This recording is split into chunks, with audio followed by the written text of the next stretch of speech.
नमस्कार, राधे राधे। पंचम भाव के बारे में चर्चा करेंगे और पंचम भाव में विभिन्न राशियों का जो फल है, उसके बारे में हम आपको बताएँगे कौन सी राशि पंचम भाव में सही रहेगी और कौन सी राशि अ, वाले जातकों को संभल कर रहना चाहिए। देखिए, पंचम भाव जो है वो आपके पुत्र को दर्शाता है, आपके पद को दर्शाता है, आपकी बुद्धि को दर्शाता है, आपके प्रेम विवाह को दर्शाता है। ठीक है? और जो पंचम भाव में सबसे पहले हम बात करते हैं मेष राशि के बारे में। तो धनु लगन की कुंडली में पंचम भाव में मेष राशि होती है क्योंकि द्वादश अपनी दूसरी राशि का फल प्रदान करता है। मंगल यहाँ पर श्रेष्ठ और योग कारक ग्रह होता है और मंगल बलवान होने से जातक को धन बहुत देता है। ठीक है? मिथुन राशि में मंगल जो होता है ना, वो अति कामी बनाता है व्यक्ति को। मेष राशि में मंगल गर्भ हानि देता है और वृश्चिक राशि में मंगल पुत्र प्राप्ति कराता है।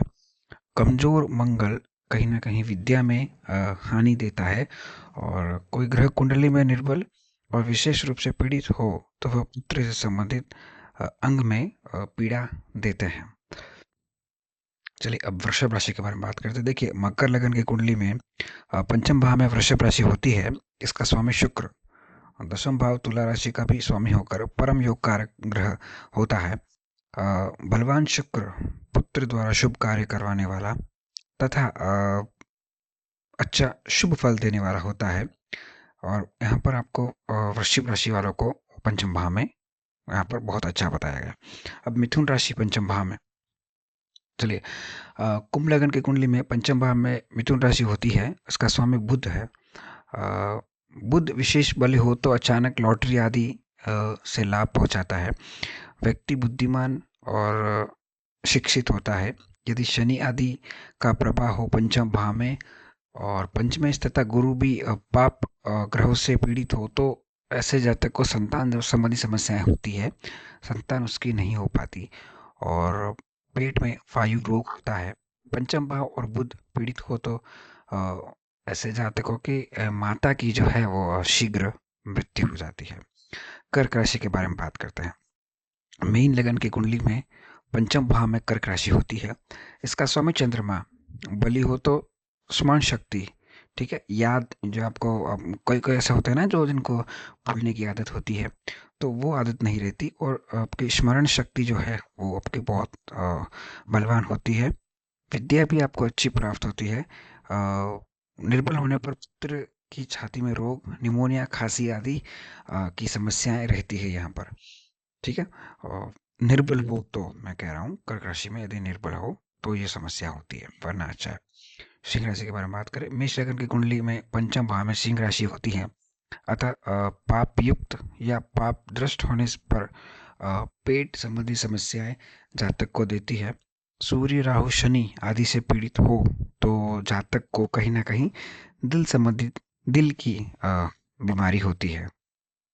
यह अग्नि तत्व की राशि है। अब कन्या राशि के बारे में बात करते हैं। वृषभ लगन की कुंडली में पंचम भाव में कन्या राशि होती है इसकी। ठीक है? इसका स्वामी आपके इसलिए आपको पता है बुध होता है। यदि बलवान हो तो जातक विद्वान बनता है, महान बनता है। जातक धनी और बुद्धिमान होता है और उसका पुत्र जो है विशेष रूप से समाज में मान सम्मान कमाता है, समाज में मान सम्मान पाता है। शरीर उसका बहुत सुंदर होता है। बुध के निर्बल होने से यहाँ पर आप देखिए, बुध की जो अगर स्ट्रांग है तो ये बेनिफिट्स बताएं। अब मैं आपको बताता हूँ, बुध अगर निर्बल हो, वीक हो, तो कहीं ना कहीं वाणी दोष देता है। आप क्या बोल रहे हो, आप समझ के नहीं बोल रहे हो, ठीक है, कुछ भी अनाप शनाप कोई होता है ना व्यक्ति जो अनाप शनाप बोलता है, उसको तो उस पता नहीं चलता कि वो क्या बोल रहा है। तो इस तरीके की वाणी दोष उसके जीवन में होती है और शीघ्र गर्भपात भी हो सकता है। धन का वो जातक कमाता तो है परंतु बहुत ज़्यादा धन का नाश करता है और ऐसा जातक कम पढ़ा लिखा होता है और ऐसा जातक को कहीं ना कहीं प्रेम में सफलता नहीं मिलती, बल्कि वो दूसरों के प्रेम से ज़रूर जलता है। ठीक है? और शरीर ऐसे जातक का मोटा होता है, हालांकि मोटापे का शिकार होता है वो। तुला राशि के बारे में चर्चा करते हैं। मिथुन लगन की कुंडली के पंचम भाव में तुला राशि होती है। और इसका स्वामी शुक्र है। इसकी दूसरी राशि द्वादश भाव में होती है। शुक्र बलवान हो तो बहुत धन देता है। शुक्र सप्तम भाव में हो तो मनुष्य अतिशय कामी हो जाता है, मतलब काम वासना में बहुत ज़्यादा वो व्यस्त रहता है। और कहीं न कहीं बलवान शुक्र अधिक कन्याएँ देते हैं। शुक्र निर्बल हो तो पुत्र का नाश होता है। शनि बली हो तो पुत्र को उच्च पद की प्राप्ति मिलती है। और यह एक कहीं न कहीं वायु तत्व की राशि मानी जाती है। वृश्चिक राशि के बारे में बात करते हैं। कर्क लगन की कुंडली में पंचम भाव में वृश्चिक राशि होती है। मंगल की दूसरी राशि दशम भाव में यहाँ पर होती है। मंगल अकेला ही केंद्र और त्रिकोण का स्वामी होकर परम योग कारक बनता है। यहाँ पे यह धन और पदवी देने वाला ग्रह है। आपको अच्छा धन भी देता है और आपको उच्च पदवी प्राप्त होती है।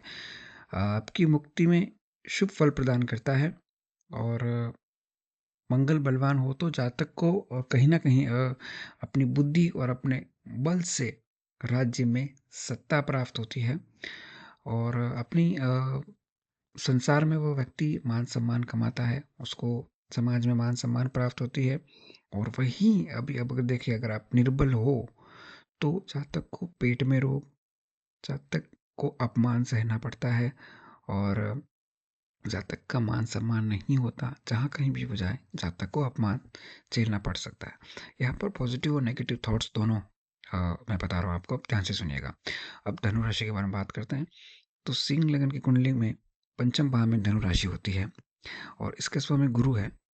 गुरु की दूसरी दृष्टि अष्टम भाव में होती है। यदि गुरु बलवान हो तो पुत्र प्राप्त होते हैं और जातक उच्च शिक्षा प्राप्त करता है।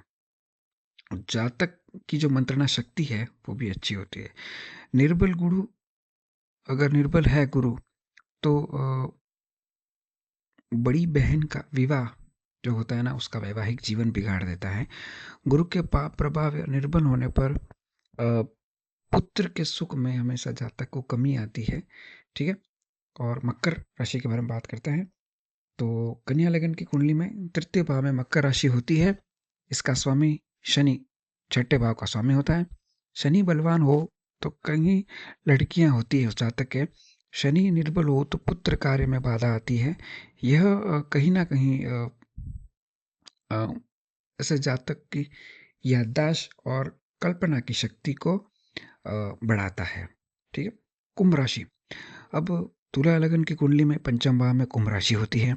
शनि की दूसरी राशि चतुर्थ भाव में होती है और शनि अकेला ही केंद्र त्रिकोण का स्वामी होकर परम राजयोग बनाता है जातक की कुंडली में। बलवान होने पर शनि यहाँ पर अगर बलवान है तो पुत्र सुख तथा पुत्र द्वारा कहीं ना कहीं भूमि की प्राप्ति जरूर दिलाता है।